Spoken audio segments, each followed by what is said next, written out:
Hello there. I am kicking off a special series for this year to address the monumental challenges that have been facing us, and especially facing leaders of this year. Addressing diversity seems like an appropriate place to start, since many of the inquiries that I've been receiving as of late have been around that effort. In the 1990s, diversity was the cool buzzword to have on the wall of many companies, on the paintings in offices, or perhaps even as a principled value on the careers page of many company websites. In the early 20s, that continue to echo that same sentiment within that year. But the commitment that was originally ignited seemed to dwindle a bit. Perhaps the need did not seem as apparent anymore. After all, there was the increase, regardless of the size, of faces that looked different from the majority. Diversity began to morph into a broader requirement that no longer meant expanding the opportunities and representation of the community customer base, or even of those who were traditionally exploited and alienated as initially intended. It began to mean differences in general. If we have people who are all different in some way, we're representing diversity, are we not? We have introverts, we have extroverts, we have the innovators as well as the producers, we have the left-handed and the right-handed, and if we are really bold, we will even focus on gender diversity, bringing in more females. However, racial diversity became something passé, as inappropriate to bring it up as when it initially became a very important goal. Only decades prior, it was a priority, and only decades later, it became out of fashion. And you better not dare speak of racism, because if you are so lucky to be one of the selected few to get let in, you certainly did not want to risk that access. Now comes a time when we are all humbled. The United States is humbled, and dare I say, the world has been humbled. The egregious, painstaking, and monstrous pandemic, also known as COVID-19, has given everyone, all of us, a grand spanking. Regardless of your privileged position, it has everyone searching for the steering wheel, the continuous drive to regain what we perceived as control. On the best days, we even aim to grasp an intimate purpose for our lives. While our wounds were still open, some may have perceived theirs as healing or being healed, and others with gashes wide open. George Floyd happens. For some, this was the absolutely last emotional straw, the last straw of racism that had been detrimentally deadly to their livelihood, figuratively and physically, for a very long time. And for others, it was the last straw because they were already against the wall due to the lasting damage of this pandemic and other environmental conditions. And for some, well, for others, their eyes were opened for the absolutely first time, if you can imagine that. Or perhaps it was the first occasion that they had to focus, the opportunity to focus on such ugliness that was nothing short of a rerun for many others. Perhaps it was the explosive cocktail that was created between a massive killing pandemic and a video that would give Freddy Krueger the chills. Whatever the reason, what appears to be a tipping point, the need for diversity, and dare I even say racial diversity, once again has our attention. I would like to spend some time focusing on 7 steps to expanding diversity within your organization. What is not covered comprehensively in this vlog is inclusion. Inclusion is very important, and I would say a class above diversity. And diversity is like the prerequisite, if you will, of inclusion. it's definitely easier to accomplish of the two. Though some may argue the opposite, ideally you would commit to taking both classes at the same time. And I know that some are saying, isn't diversity hard enough? Yet, if we are honest, yes, it is. It is, especially in this country. However, diversity is not and never will be sustainable without inclusion. So given the limited time available in this vlog, and kudos to those who are still here listening to me, because I know time is limited for many of us, we're going to focus on company diversity specifically. So step number one in achieving diversity for your organization is acknowledging that you don't know what you don't know. When I think of several conversations that I have had with people who work in talent acquisition for many major companies, or even professional associations for that matter, where there has been a lack of diversity, the main argument is that they cannot seem to find the right people of color. That it's so hard to find people of color to fill those roles and to be interested. Now, admittedly, I will say to you, I will confess, I'm often thinking, though sometimes not saying or asking, is it that you cannot find people of color, or you don't know what you just don't know? And the truth is that homogeneity is the most basic and easiest way to make decisions. And that is for all of us. So while kindergartners are the most loving and collaborative and friendly people among each other, they do tend to cling to one another. While they may be friendly to everyone, they bond with each other based upon their common experience living in a world of unknowns where they know a lot more than people think that they do, and they're often underestimated. And one of the first things that they learn is to categorize. They group the round shapes with other round ones, the purples with the purples, and the greens with the greens.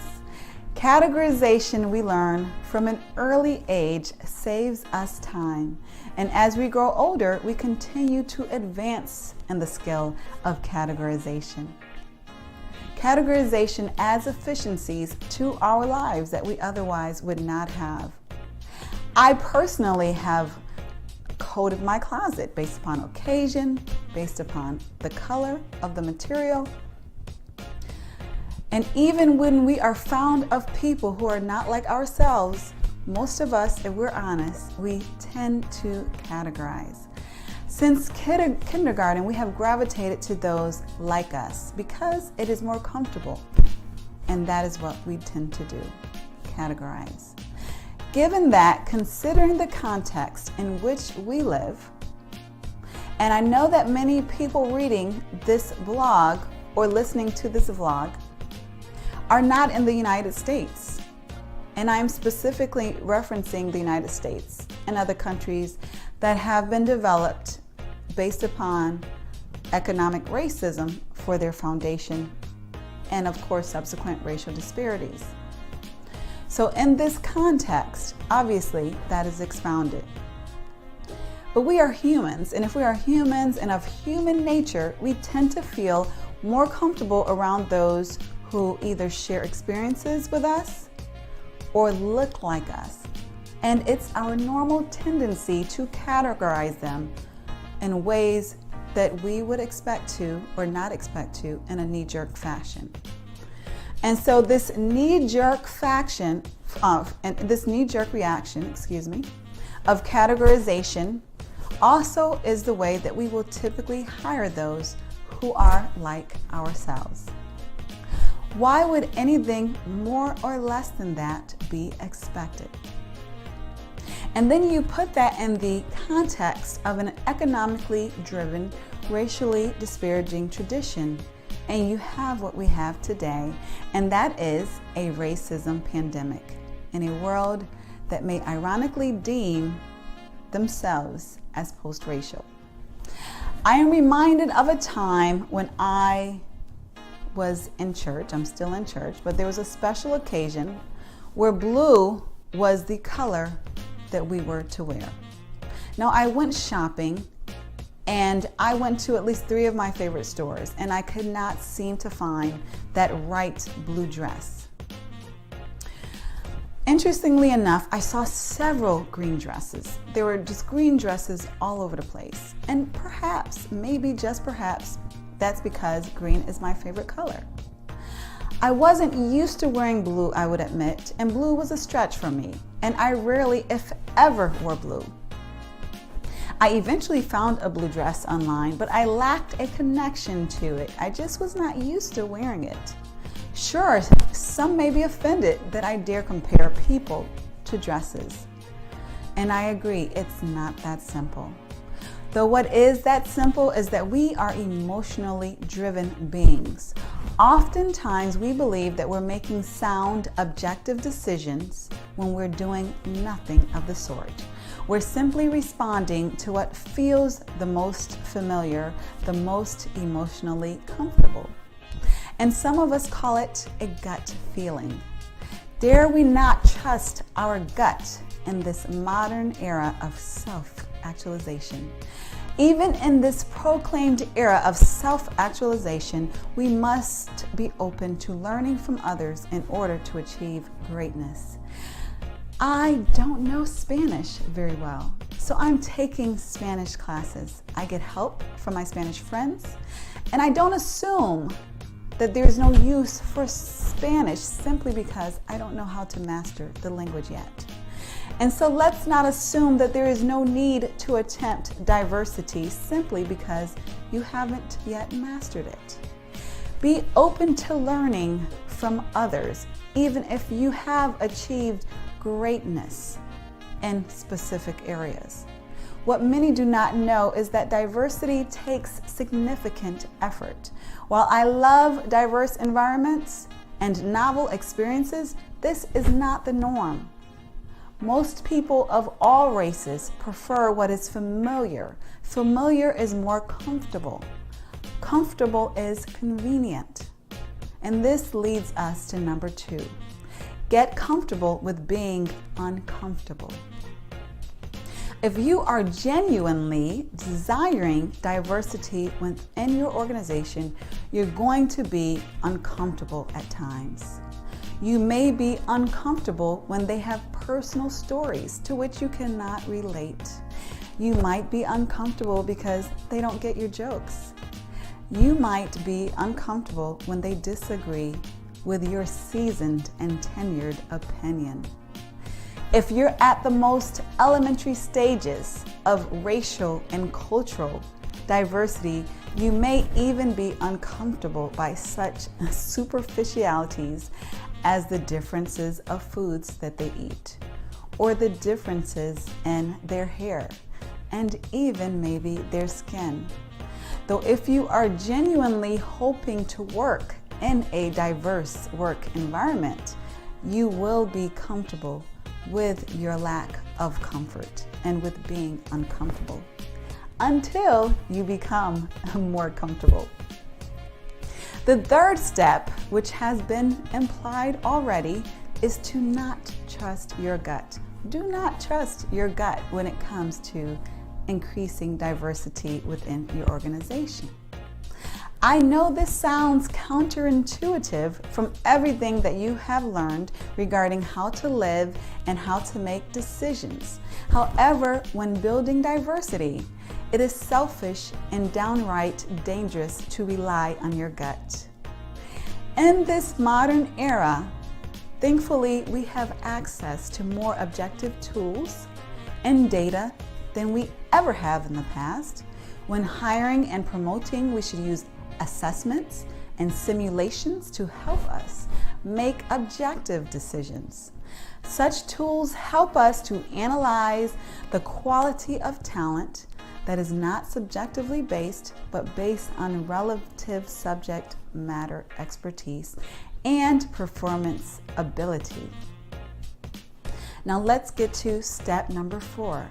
And step number 4 is knowing your community. Know your community base because it is important for 2 reasons. Firstly, the more that you know your community base, the more knowledgeable that you will be in finding and attaining diverse talent that is not far away. Quite conveniently, a community base can conceivably be global at this point in our modern era. This is most commonly found among higher level positions that typically include searches that will pay, will reimburse, will sponsor relocation globally even. The second important reason that you want to be intimate and know your community base is because every organization should be an asset to their community. Not just a taker, but an asset. So if you're familiar with the community, if you're familiar with the inhabitants of the city in which your organization resides, then it will be difficult to understand it will be difficult for you to not understand how your community needs your service. And it will be easier for you to understand how you can ultimately serve your community. Knowing your community base will help you not only to better your community, it will help you to know the diverse representation that exists within it for your organization, to tap into it, to obtain diverse talent that exists right there underneath your nose. Now, step number 5 is to know your customer base. Now, I know this is common knowledge in marketing, but oftentimes some organizations still tend to ignore what their company base is composed of. Many organizations have taken advantage of researching their customer base, but if you have not, I encourage you to do so. So when a workforce lacks the diversity and the thought perspective that is represented within their company base, or within their customer base, then selling and serving that customer audience places them in a disadvantage to do so. So it's important to know your customer base, because then you will know how to best serve and attract and continuously attract those who are interested in what you have to offer. Step number 6 is to make diversity a priority. Yes, if you're reading this, you have an intention of increasing diversity within your organization, hopefully. But it's not only important to have an intention to increase diversity, it's important to make it a priority. Why is this important? Because as we know, most of our days are fully occupied. They're busy. We're rushing to make deadlines, working positively toward various goals, and placing effort based upon the priorities, yes, the priorities of our organization. So there are some things that we will never get to, even though they're on our list. There is never a time when we get to do everything that we want to do, but we focus on what is prioritized at the highest by our leadership. We ensure that diversity is a priority by setting direct goals tied to it. In many areas of talent and HR especially, we want to move more qualitative to more non-numerical, sophisticated ways of measuring performance.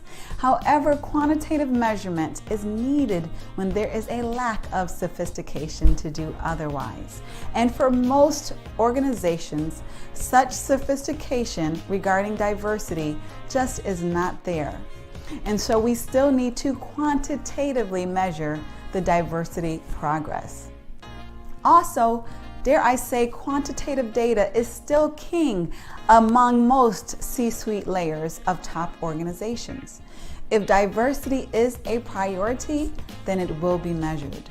What is a priority is measured, and as we all know, what gets measured is what gets done. For example, in talent acquisition, are recruiters rewarded or evaluated based upon how highly they're providing diverse represented slates? Are there staff members with significant ties to underrepresented communities on the decision-making panels? Are leaders requiring a diverse representation of interviews when they are hiring?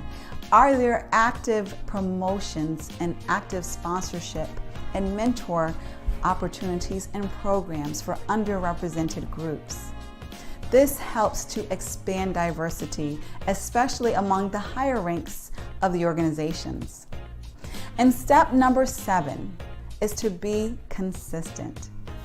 As Coach John Wooden once said, character is measured by what we do when no one else is looking. So if diversity is a real goal of your organization, then you want to institutionalize those practices far beyond what is publicly visible.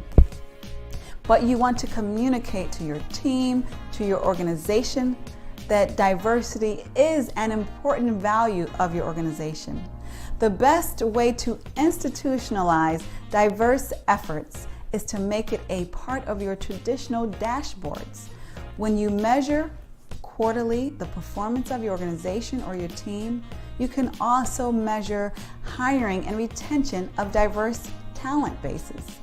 In addition to lag measures, you can also use lead measures that proactively link efforts to diverse outcomes, including recruitment and internal inclusion efforts.